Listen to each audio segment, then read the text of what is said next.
চলে এসেছি পুকুর পাড়ে শাক তুলতে। কী শাক তুলতে অবশ্যই বলবো।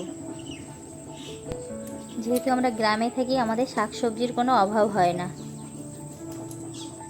বন্ধুরা, আমি সুপ্রিয়া।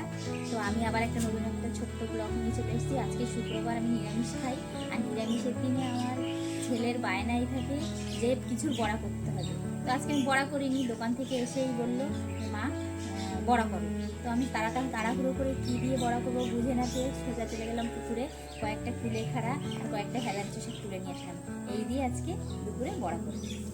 শাকগুলো ছোটো ছোটো করে কেটে নিলাম।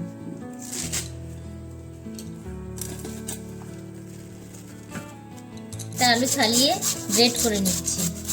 লবণ দিয়ে চটকে নিলে শাকটা নরম হয়ে যাবে।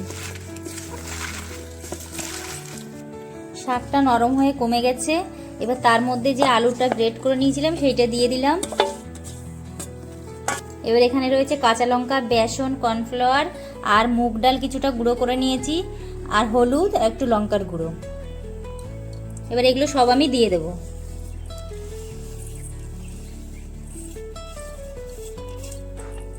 দিয়ে ভালো করে মাখিয়ে নেব।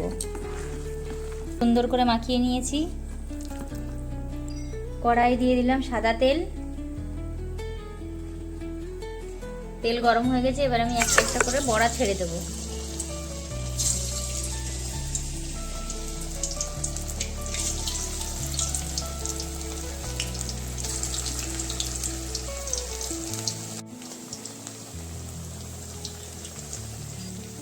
উল্টে পাল্টে লাল লাল করে ভেজে নিতে হবে।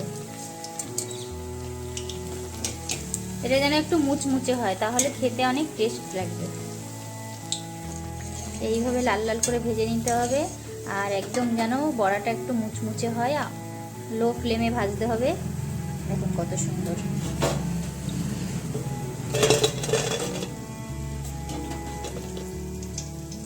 এবার বাদ বাকিগুলোও ভেজে নিচ্ছি একইভাবে।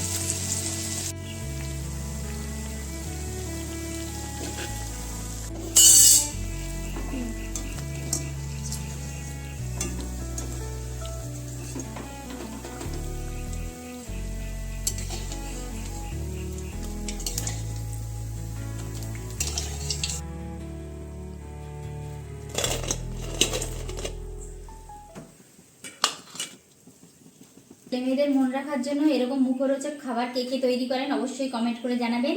আর আমার ভিডিওটা ভালো লাগলে অবশ্যই আমার পেজটাকে ফলো করে দেবেন।